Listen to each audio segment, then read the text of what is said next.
My SO's dad own a ranch in the southeast and has a separate property called the bunkhouse where the ranch hands live and they keep bucking horses. The house is around 150 years old and looks it and should be condemned, but it's also neat with wider but shorter doors than normal with high door knobs, and an old wood burning stove for heat.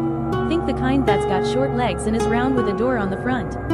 In its day you can tell it was a really nice house and the people were wealthy. I'd always heard it was haunted, and some ranch hands refused to stay there. Quite a few people say they've seen a woman looking out of the upstairs bedroom window, or see a woman from the corner of their eye. My so did and ended up asking her to grab something, thinking it was a real woman, then got mad she didn't grab the thing, but after looking around no one else was there. I've seen couple-year-old texts from a friend of my so. The friend was dating one of the guys at the bunkhouse, asking what lady lives in the bunkhouse she keeps seeing in the bedroom, which is funny because this girl was very insecure and jealous about her boyfriend and thought there was a real woman there her boyfriend might be banging. No women live in the bunkhouse for the record. I don't know the details on most of the experiences, but I also don't remember hearing the lady was ever malicious. During the last cold snap of this winter the wood stove was lit at night to keep the place warm and an ember jumped out of the stove and started a fire on the floor. It totally burned up the floor in about a 2-foot square area, then just stopped burning. I've seen this hole. Around the hole the floor isn't singed more than 1/4. The guys were asleep and found it in the morning, which could have been incredibly dangerous obviously, but nothing in that house is even remotely up to code.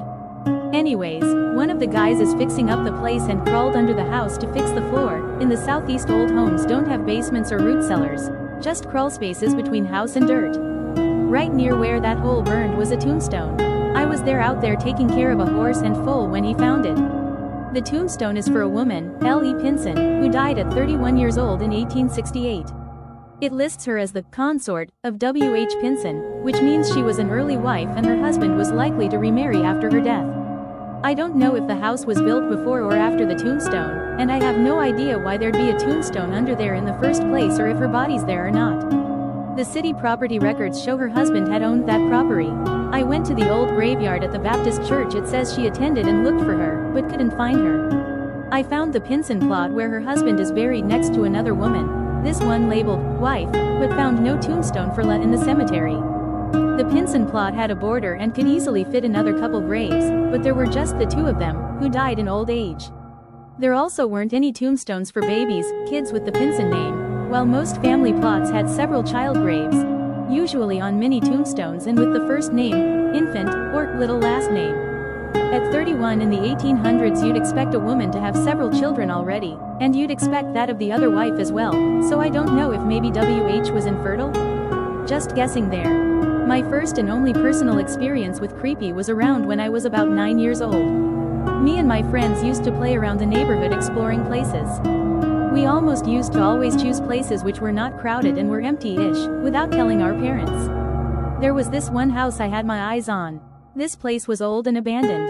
Not sure what happened to the guys there, but it was quite secluded facing the woods. I used to get very excited thinking about finding some nice treasure in the house. Imagined myself finding a magic lamp with a genie. I discussed with my group of adventurers and we decided to go there on a Sunday afternoon. I was excited, packed my trusty flashlight and a few other tools that were sure to come in handy for the adventure that included a walkie-talkie. There were 5 of us and we met according to plan near the house.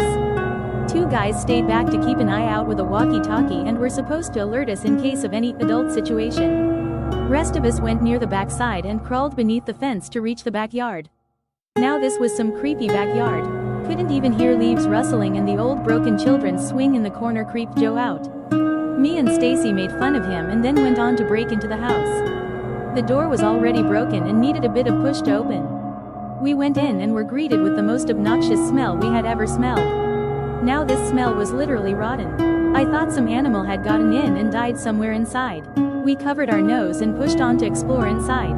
To my disappointment, I couldn't find anything inside besides birds and cobwebs. While exploring the smell became more and more stronger. Joe almost threw up due to the stench. I realized that the house had an attic. I opened the hatch and went in. Felt like death. I used my flashlight to find my way around and I saw a table and it had a rusted birdcage of sorts. And I had never seen a birdcage like that. Without thinking I picked it up and realized that the cage wasn't empty. Stacy and Joe got creeped out by it. I decided to take it back and try to open it. I was absolutely certain that there was treasure inside, or at least a clue. We went out and Ben and Chris complained about us smelling like rotten eggs. I showed them the cage and told them about the treasure inside.